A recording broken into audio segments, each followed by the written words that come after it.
Definitely wasn't the craziest. It was certainly the most terrifying experience that I had had out there.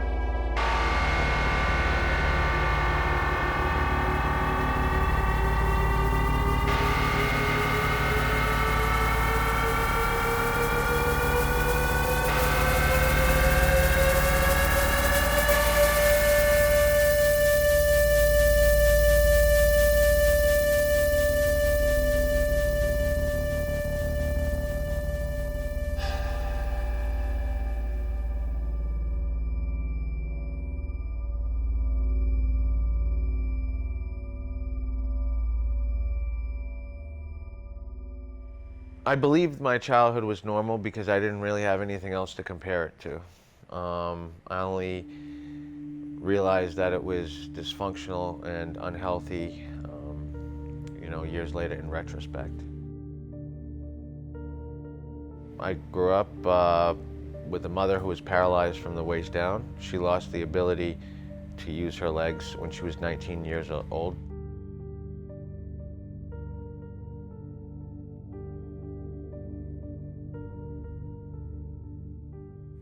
She met my father 2 years later, and they got married.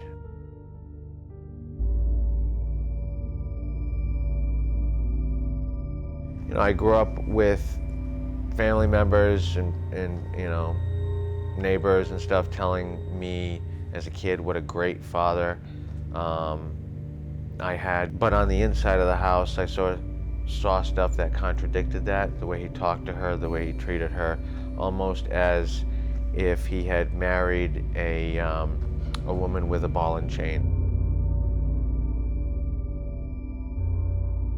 A lot of times he came home angry and upset over one thing or another.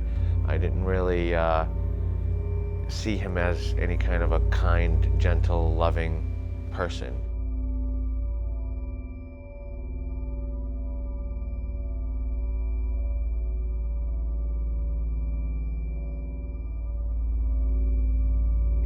I hated him from as young as I can remember.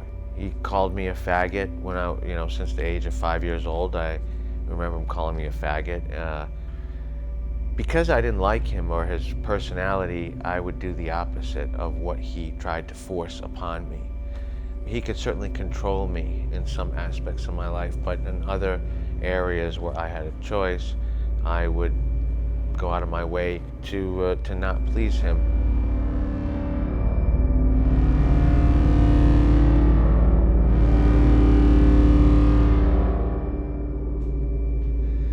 So in those time periods, while my mother was hospitalized, me and my sister were shifted around to different family members. A great aunt and uncle took care of me and my sister on and off for those several years, and during that whole period of time, I was subjected to sexual abuse by that aunt and uncle.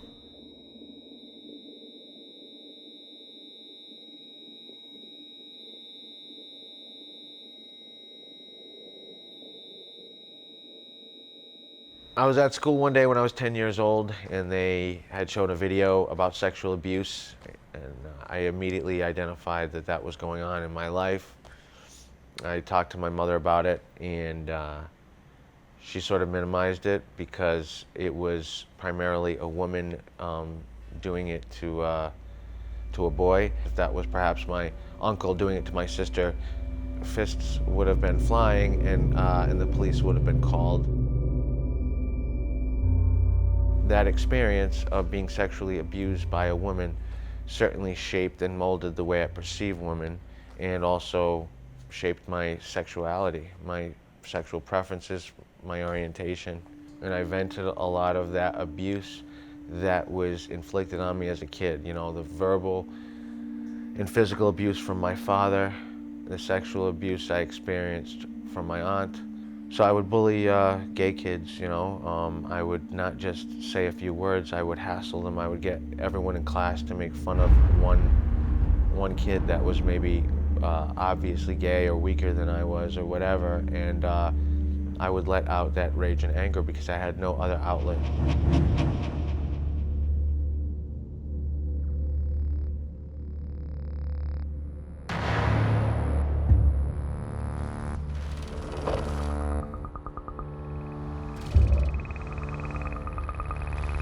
It's a perfect example of the phrase hurt people, because I was being abused at home. I had harnessed that pain and turned it into anger and lashed out on others. I decided to take a vacation up to Montreal, Canada, because I had been there the summer before for a concert. And I just want to go back and just be by myself. I remember I arrived in the city at like 7 o'clock in the morning. So I was just walking around the city. I remember seeing how many homeless people and how many female prostitutes I was seeing on the streets. I was also seeing very young kids at the time shooting up right on the main street.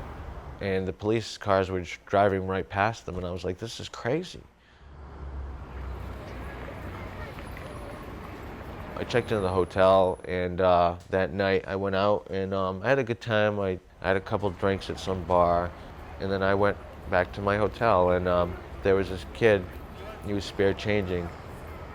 He barely spoke any English, and I didn't speak any French, but he managed to ask me if I needed spare change, and I said, dude, I can tell you're getting high. Like, what are you using? Like, if you get me weed, I'll smoke a joint with you and I'll buy you some food.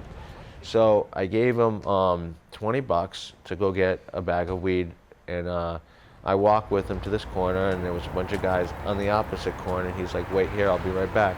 He came back and he said, I can't get any weed, I can only get crack. But I just said, fuck it in that moment. I said, I haven't smoked crack in a long time.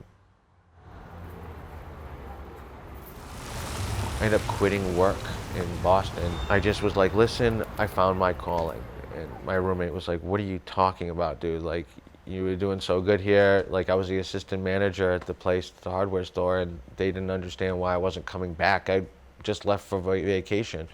I said, listen, you don't understand what I've seen out here. I'm like, this place is crazy, and I want to make a documentary on it. Everyone thought I was crazy because I really was at the time. I was a scared, confused, fucked up kid who was addicted to drugs, and justifying my addiction on being an artist. In order to understand these people, I have to become them. There was a whole culture of these homeless kids out there. They call themselves the squeegee kids, and they squeegee car windows for money during the day, and at night they buy all their drugs. They can make about $100 a day squeegeeing car windows out there. It's a whole underground culture. And I like literally slept with them in the parks and in the bushes and on the street corners. Like, we just like laid everywhere to go to sleep. Like, we'd get high for a couple days and just crash on the street. No one would bother us. It was the middle of summer. And part of me loved that. Seemed to be like freedom in that. That whole like, I don't give a fuck, I don't have any responsibilities, it doesn't matter, nothing matters. All that mattered was us getting high. Basically, long story short, I started the documentary. Within 3 days, I pawned the video camera for money to buy drugs, but I always saved the footage. So, and that was an on and off thing for 10 years. My life took a different turn, in the process of all that. I was spare changing on the street with Yannick, and an older man walked up to us and asked if we want to make some money. And I was like, what are you talking about? And he said he wanted to have sex with us for money. And we immediately said, nah, man, get out of here. We don't do that.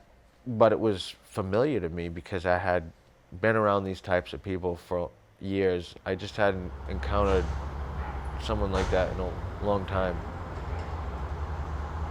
Remember, this guy came up to me. He was very persistent. He said he'd pay me $100, and I was desperate. I was down and out. I just wanted another hit of crack. And he said that all he wanted to do was lick my feet for $100. And I said, dude, what are you talking about? He's like, I just want to lick your feet. He's like, I have a foot fetish. And I said, that's all you want to do is lick my feet and you're paying me $100 for that? And he said, yes. I said, go ahead. And that was the first time I exchanged sex for money. The guy gave me cash for a sexual act. It was quick, it was easy, and I was hooked. I was hooked. From that day forward, for many years, that's what my life became. Turn a trick, get high, over and over and over again.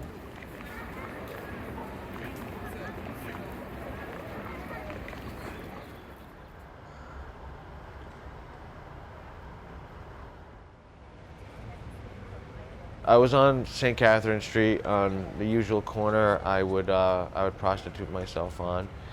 And this guy had picked me up and asked me if I shot coke, and I said yes. And he opened the palm of his hand and he had 20 bags of cocaine. And I said, let's go.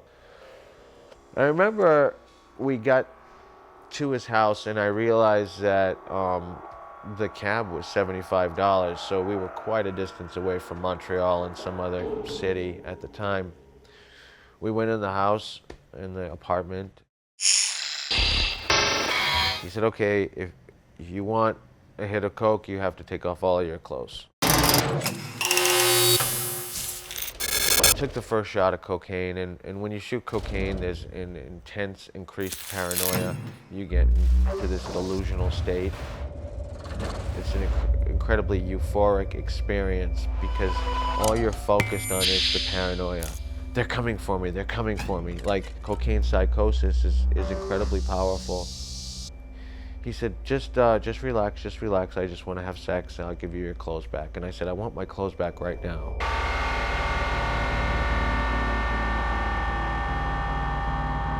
I was completely insane and delusional at the time, and I felt like my life was in danger because he was not giving me back my clothing, and I was starting to demand it, and he wasn't. So the guy tried to strangle me from behind.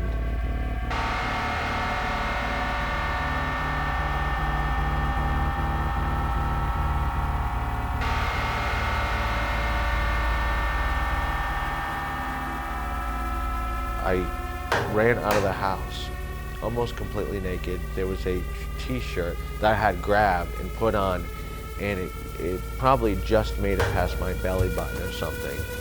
I mean, I must have looked absolutely fucking insane.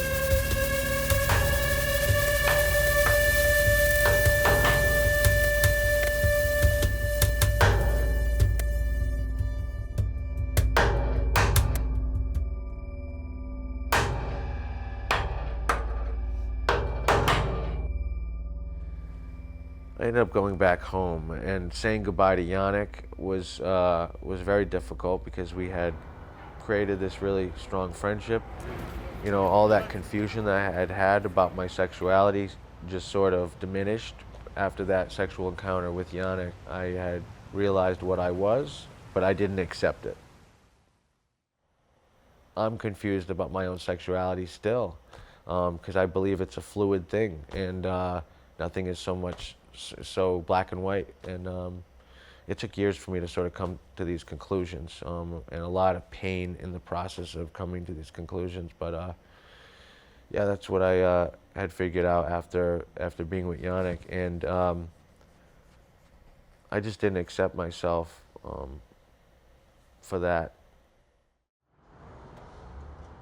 I moved back to Providence after coming back from Montreal.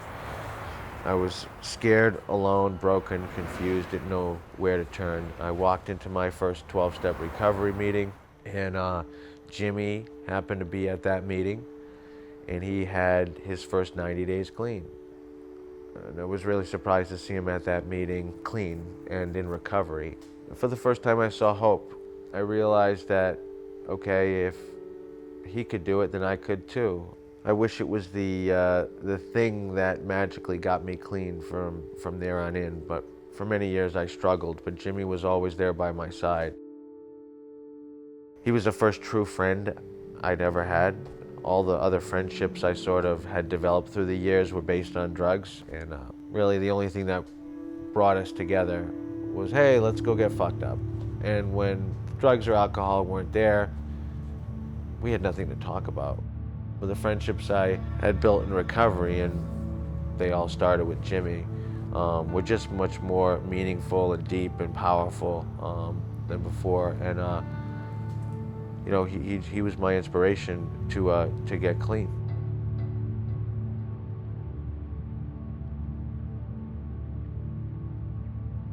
Project Weber is a nonprofit organization in the state of Rhode Island. I am the founder of that organization. Co-founder is Jimmy, and we basically started this organization shortly after I was diagnosed HIV positive, in the spirit of providing resources and support to male sex workers in the city of Providence. We realized shortly after we started this thing that we're actually the only peer support program for male sex workers in the country. It's like a continuous cycle. One will get locked up and sentenced to 5 years in prison, and at the same time that happens, a 16-year-old kid will be introduced to crack, and his buddy will say, hey, I know where you can get more money. So there's new sex workers entering the lifestyle and exiting almost on a daily basis. At the Project Weber Drop-In Center, we have 148 clients. That's 148 male sex workers who exchange sex for money. Of those 148 clients that we have, 15 of them are HIV positive, but there's so many more out there. I've seen in almost all of our guys is that none of them have a particularly good father. If you talk to any of our guys, and I don't think that's a coincidence that most of the guys grow up feeling misguided or abandoned, and it's no surprise that they end up turning to drugs and end up in this kind of life. I'm not supposed to be here. Sometimes I'm so desensitized though because of all the fucked up bullshit and trauma that I've been through. It's hard to get to that place where I shed a tear, but I try to feel it when I feel it, and I'm real with my feelings. I don't pretend that they don't exist. Feelings are what define me, and I don't choose to run from them anymore.